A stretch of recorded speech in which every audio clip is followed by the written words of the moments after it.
Olá, tudo bem? Tudo certo? Tudo ok por aí? Tudo bem? Tudo certo? Tudo ok por aqui também? A arqueologia pode provar a existência ou refutar a Bíblia? A arqueologia parece comprovar a Bíblia até aproximadamente o século IX antes da era cristã, com as primeiras evidências sobre o reino de Judá e de Israel. Há, porém, um consenso entre a maioria dos arqueólogos que os eventos precedentes foram refutados. Suspeita-se que o Antigo Testamento teria começado a ser redigido por volta do século VII antes da era cristã, o que explicaria os eventos anteriores a este período parecem ter sido inventados ou distorcidos. Há 4 estrelas do reino dos vizinhos que ajudariam a fornecer indicações sobre os dois reinos do povo israelita. Uma das maiores autoridades da arqueologia no período bíblico é o arqueólogo Israel Frankenstein, da corrente dos minimalistas, que negam valor histórico à Bíblia a não ser que haja evidências. O autor do livro A Bíblia Não Tinha Razão, de 2001, fala um pouco sobre isso. Os arqueólogos marxistas são um outro ramo que consideram a Bíblia um registro confiável da história da formação de Israel. O meio adotado por Frankenstein para escavações arqueológicas é o método estatístico, que consiste na exploração de superfície em larga escala com registro de todos os vestígios da vida, seguida de uma datação e mapeamento por datas. Eis um resumo abaixo, onde a Bíblia e a arqueologia se divergem de acordo com os arqueólogos minimalistas. A origem dos israelitas. O que diz a Bíblia? A chamado de Deus, o patriarca Abraão migrou de Ur, Mesopotâmia, por volta do século 21 a.C. para Israel. Seus descendentes foram o povo hebreu e árabes. O que diz a arqueologia? Não há nenhuma evidência de uma migração proveniente da região da Mesopotâmia. Para Frankenstein, esse arqueólogo, os principais israelitas foram povos nômades que se estabeleceram por volta do ano 1200 a 1000 antes da era cristã, na região deserta da Cisjordânia. Já houve 2 implantações anteriores, em 3.500 a 2.200 anos antes da era cristã e entre 2000 e 1550 antes da era cristã, ambas seguidas por um abandono da região. A implantação seguinte dos israelitas parece ter sido possível graças a melhores condições climáticas.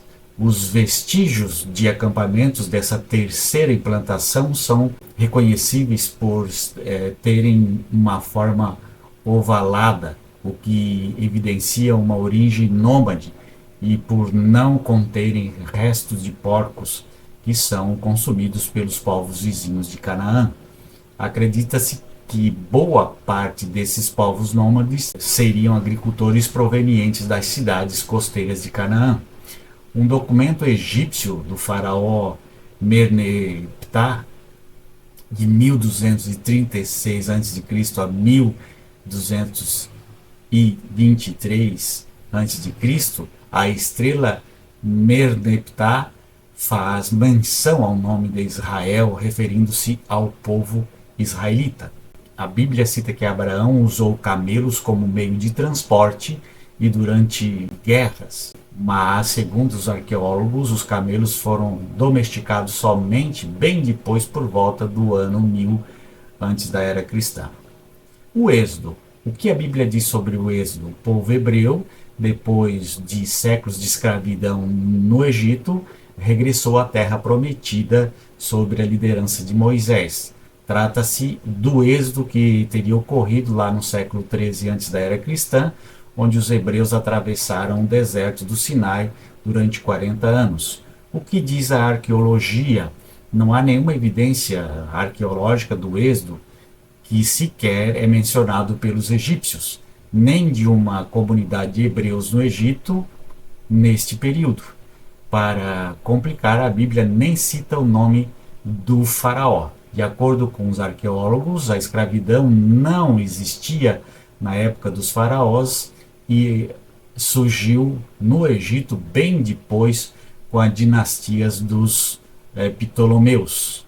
Certas pessoas levantaram a hipótese de uma possível relação do êxodo com a expulsão dos iquisos, povos semitas asiáticos que invadiram o norte do Egito antes, mas o consenso atual é que os hebreus não têm nada a ver com os iquisos. Talvez o episódio dos iquisos serviu de conspiração para criar o êxodo. A conquista da terra prometida. O que diz a Bíblia?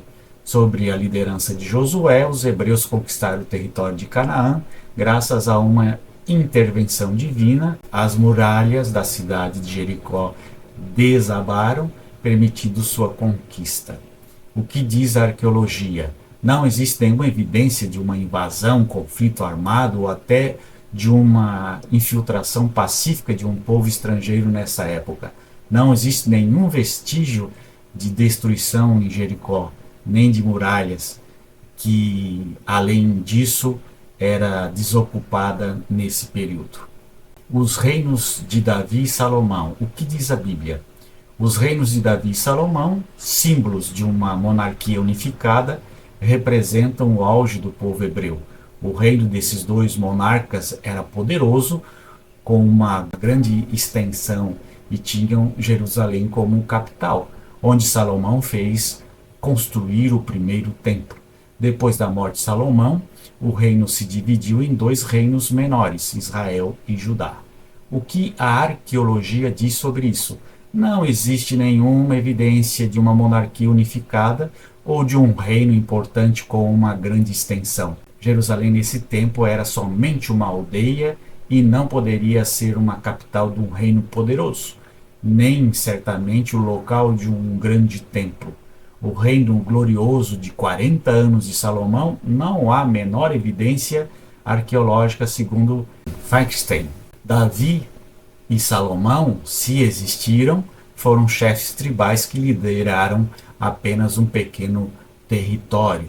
A estrela de Deodan, esculpida a mando do rei Araneu, fez uma alusão ao rei de Judá, reino que tem nela o apelido de Casa de Davi, sugerindo que Davi foi o fundador deste reino.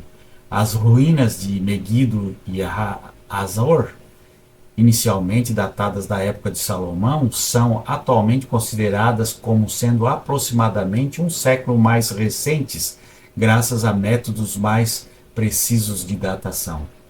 Primeiras evidências arqueológicas. Com o surgimento dos reinos distintos de Israel e de Judá, a Bíblia começa a se conformar mais com a arqueologia. Israel é o reino onde aparecem as primeiras evidências de construções importantes, palácios, fortificações, ruínas de Megido e Hazor, todas estimadas com data posterior, e a suposta monarquia unificada. O rei de Israel, Onri, é o primeiro monarca citado na Bíblia, do qual existe uma referência arqueológica direta através da pedra moabita ou estrela de Meba, nome do rei de Moabe, e possivelmente através do obelisco negro do rei assírio Salmaneser III. O arqueólogo Frankenstein acredita que o Antigo Testamento começou a ser redigido durante o reinado do rei de Judá, em 641 a 609 antes da era cristã, com o objetivo de afirmar a religião judaica e expurgá-la de todos os elementos pagãos. Ele pensa que os fatos foram embelezados, o êxodo, a conquista de Canaã, a monarquia unificada, para ajudar a criar um senso de unidade entre os israelitas e estimulá-los a se defender das grandes potências vizinhas, como o regime assírio que invadiu o reino de Israel. Então, nós podemos ver que a arqueologia nos ajuda a compreender um pouco os escritos bíblicos, e quase todos os escritos bíblicos datados com historicidade, eles não correspondem com a realidade arqueológica, mostrando aí os escritos são falsificados, são mitológicos, são contos para determinar certa religiosidade, certa crença de dominação de uma religião sobre um povo. Um grande abraço, tchau, tchau.